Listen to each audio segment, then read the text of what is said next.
नमस्कार मेरे प्यारे मित्रों। आज मैं आप लोगों के सामने श्रीमद् भगवत महापुराण का जो है वो तृतीय स्कंद का 10वां अध्याय लेकर आई हूँ। और उस अध्याय का क्या नाम है तो 10 प्रकार की सृष्टि का वर्णन। तो यहाँ पे 10 प्रकार की सृष्टि का वर्णन कैसे बताया गया है, मैत्रेयी जी कैसे बता रहे हैं, किन किन चीज़ों का सृष्टि हुई है, ये सभी चीज़ जो है वो आज हम लोग इस अध्याय के माध्यम से देखने वाले हैं। तो विदुर जी ने कहा, क्या कहा?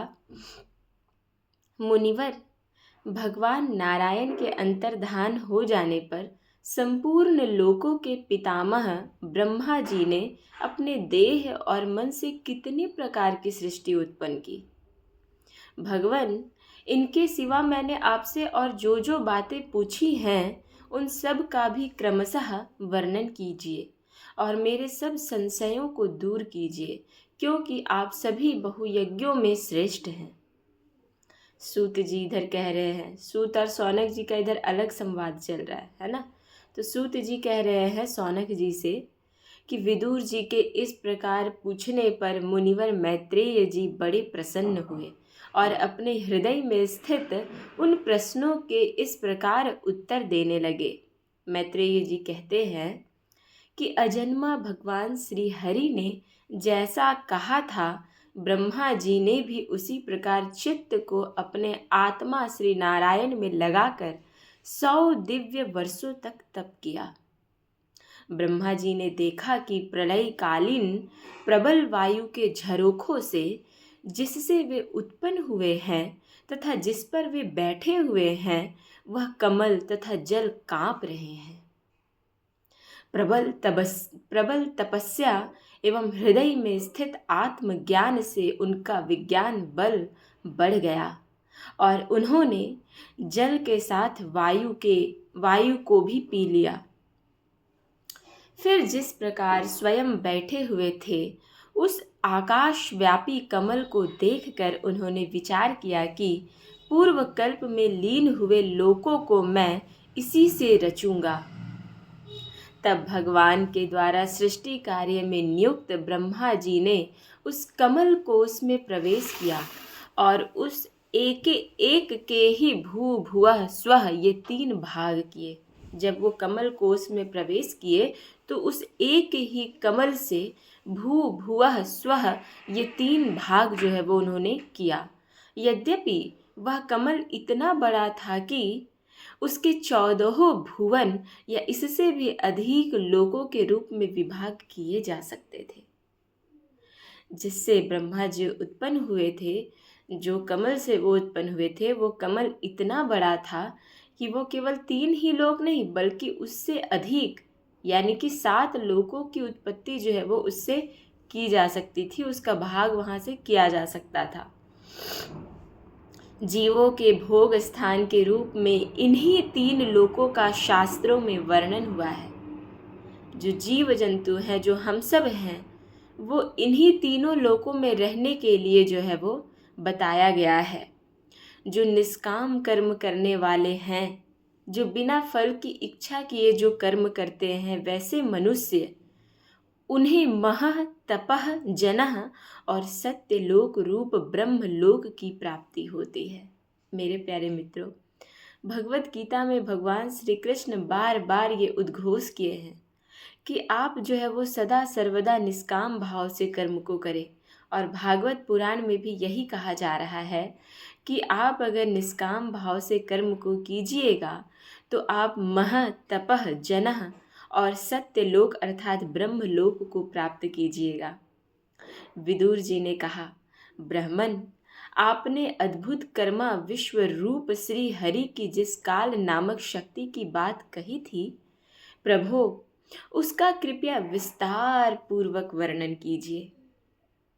श्री मैत्रेय जी ने कहा, क्या कहा कि विषयों का रूपांतरण अर्थात बदलना ही काल का आकार है। स्वयं तो वह निर्विशेष अनादि और अनंत है। उसी को निमित्त बनाकर भगवान खेल खेल में अपने आप को ही सृष्टि के रूप में प्रकट करते हैं। पहले यह सारा विश्व भगवान की माया से लीन होकर ब्रह्म रूप से स्थित था। उसी को अव्यक्त मूर्ति काल के द्वारा भगवान ने पुनः पृथक रूप से प्रकट किया। यह जगत जैसा अब है वैसा ही पहले था और बाद में भी अर्थात भविष्य में भी वैसा ही होगा। इसकी सृष्टि 9 प्रकार की होती है तथा प्राकृत वैकृत भेद से एक 10वीं सृष्टि और भी होता है। तो इस प्रकार से 10 प्रकार की सृष्टि का वर्णन अब होने जा रहा है। आप ध्यान पूर्वक सुने। और इसका प्रलय काल द्रव्य तथा गुणों के द्वारा 3 प्रकार से होते हैं। अब पहले मैं 10 प्रकार की सृष्टि का वर्णन करूंगा, ऐसा मैत्रेय जी विदुर जी से कह रहे हैं। पहली सृष्टि महत तत्व है। महत तत्व अर्थात बुद्धि। भगवान की प्रेरणा से सत्व आदि गुणों में विषमता होना ही इसका स्वरूप है। बुद्धि का स्वरूप क्या है कि जो सत्व रजतम ये 3 गुणों की जो विषमता होती है वो बुद्धि का ही जो है वो स्वरूप है। दूसरी सृष्टि क्या हुई? अहंकार की, जिससे पृथ्वी आदि पंचभूत एवं ज्ञानेंद्रिय और कर्मेंद्रियों की उत्पत्ति होती है। तीसरी सृष्टि भूत सर्ग है, जिसमें पंच महाभूतों को उत्पन्न करने वाला तन्मात्रा वर्ग रहता है। चौथी सृष्टि इंद्रियों की है। यह ज्ञान और क्रिया शक्ति से संपन्न होता है। पांचवी सृष्टि सात्विक अहंकार से उत्पन्न हुए इंद्रियाधिष्ठाता देवताओं की है। मन भी इसी सृष्टि के अंतर्गत आता है। तो इस प्रकार से हम लोग 5वीं सृष्टि तक जो है वो देख चुके हैं। अब जो 6ठी सृष्टि है वो अविद्या की है। इसमें तामिश्र, अंध तामिश्र, तम मोह और महामोह ये 5 गांठें हैं। यह जीवों की बुद्धि का आवरण और विक्षेप करने वाली है। ये 6 प्राकृत सृष्टियां हैं। अब वैकृत सृष्टियों का भी विवरण सुनो। जो भगवान अपना चिंतन करने वालों के समस्त दुखों को हर लेते हैं, यह सारी लीला उन्हीं श्री हरि की है। वे ही ब्रह्मा के रूप में रजोगुण को स्वीकार करके जगत की रचना करते हैं। 6 प्रकार की प्राकृत सृष्टियों के बाद 7वीं प्रधान वैकृत सृष्टि इन 6 प्रकार के स्थावर वृक्षों की होती है। तो जो 7वीं वैकृत सृष्टि है उसमें क्या होता है? तो 6 प्रकार के स्थावर वृक्षों की जो है वो उत्पत्ति होती है। और वो 6 प्रकार के स्थावर वृक्ष कौन कौन से हैं वो देखिए। वनस्पति, औषधि, लता, त्वक्सार, विरुद्ध और द्रुम। इनका संचार नीचे अर्थात जड़ से ऊपर की ओर होता है। इनमें प्रायः ज्ञान शक्ति प्रकट नहीं होती है। इनमें प्रायः ज्ञान शक्ति जो है वो प्रकट नहीं होती है। ये भीतर ही भीतर केवल स्पर्श का अनुभव करते हैं तथा इनमें से प्रत्येक में कोई विशेष गुण नहीं रहता है। 8वीं सृष्टि तिर्यक योनियों अर्थात पशु पक्षियों की है। वह 28 प्रकार की मानी जाती है। इन्हें काल का ज्ञान नहीं होता है। पशु पक्षियों को जो है वो काल का ज्ञान नहीं होता है। तमोगुण की अधिकता के कारण ये केवल खाना पीना, मैथुन करना, सोना आदि ही जानते हैं।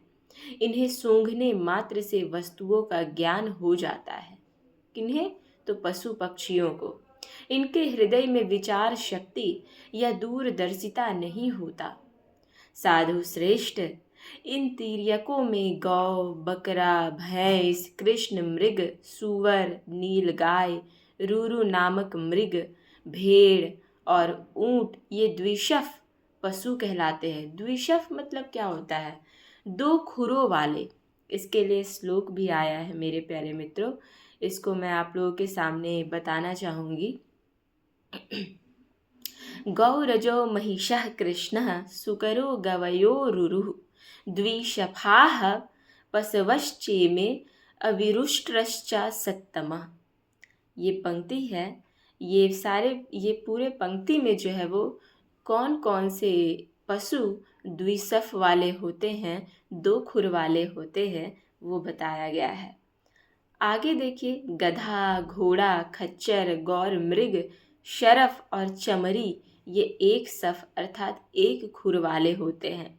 इसके लिए पंक्ति आया है, खरो स्वोश्वतरो गौरः सरभश्चमरी तथा एते चैक शफा छत्तः शृणु पंचन खान पशुन, है ना।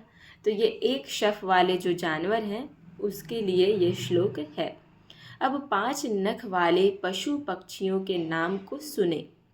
कुत्ता, गीदड़, भेड़िया, बाघ, बिलाव, खरगोश, शाही, सिंह, बंदर, हाथी, कछुआ, गोह और मगर आदि पशु हैं। कंक, कंक किसको बोलते हैं पता है? बगुला को। गिद्ध, बटेर, बाज, भास, भल्लुक, मोर, हंस, सारस, चकवा, कौआ और उल्लू आदि उड़ने वाले जीव जो है वो पक्षी कहलाते हैं। तो जो ऊपर मैंने एक शफ, दो शफ वाला जो पढ़ा वो पशु कहलाते हैं और जो उड़ने वाले हैं उसे पक्षी कहते हैं, है ना। विदुर जी, 9वीं सृष्टि मनुष्यों की हुई। यह एक ही प्रकार की है ना। जिस प्रकार से पशु पक्षियों का 28 भेद बताया गया उस प्रकार से मनुष्यों के लिए नहीं है। मनुष्य जो है वो एक ही प्रकार का है। इसके आहार का प्रवाह ऊपर अर्थात मुंह से नीचे की ओर होता है, लेकिन जो वृक्ष आदि होते हैं उनका नीचे से ऊपर की ओर होता है ना। लेकिन मनुष्य में क्या होता है कि ऊपर से नीचे की ओर भोजन का प्रवाह होता है। मनुष्य रजोगुण प्रधान होता है। रजोगुण अर्थात जिसमें चंचल प्रवृत्ति अधिक हो, और ये कर्म पारायण और दुख रूप विषयों में ही सुख मनाने वाले होते हैं। बिल्कुल सही बात है। स्थावर, पशु, पक्षी और मनुष्य ये तीनों प्रकार की सृष्टियाँ तथा आगे कहा जाने वाला देव सर्ग वैकृत सृष्टि है, तथा जो महत तत्व आदि रूप वैकारिक देव सर्ग है उसकी गणना पहले प्राकृत सृष्टि में की जा चुकी है। इनके अतिरिक्त सनत कुमार आदि ऋषियों का जो कौमार सर्ग है, जिसको हम लोग प्राकृत वैकृत दोनों प्रकार का कहते हैं, वो अगले अध्याय में जो है वो वर्णन किया जाएगा। देवता, पितर, असुर, गंधर्व, अप्सरा, यक्ष, राक्षस, सिद्ध, चारण, विद्याधर, भूत, प्रेत, पिशाच और किन्नर, किम पुरुष, अश्वमुख आदि भेद से देव सृष्टि 8 प्रकार की है। विदुर जी, इस प्रकार जगत कर्ता श्री ब्रह्मा जी की रची हुई यह 10 प्रकार की सृष्टि मैंने तुमसे कही। अब आगे मैं वंश और मनवंतरादि का वर्णन करूँगा। इस प्रकार सृष्टि करने वाले सत्य संकल्प भगवान श्री हरि ही ब्रह्मा के रूप से प्रत्येक कल्प के आदि में रजोगुण से व्याप्त होकर स्वयं ही जगत के रूप में अपनी ही रचना करते हैं। मेरे प्यारे मित्रों, ये जो 10वां अध्याय था, 10वें अध्याय में हम लोग 10 प्रकार की सृष्टियों के बारे में पढ़ लिए हैं। यह अध्याय यहीं तक था, समाप्त हो गया। अब हम लोग अगले अध्याय में किस प्रकार से सनक सनंदन आदि की जो वो रचना होती है उसके बारे में हम लोग जानेंगे। आप इसी प्रकार से श्रवण करते रहें, लोगों तक पहुंचाते रहें, अपने धर्म को समझें, अपने कर्तव्य को समझें और हमेशा कर्तव्यनिष्ठ बने रहें। नमो नमः। नमः संस्कृताय। ओम नमो भगवते वासुदेवाय नमः।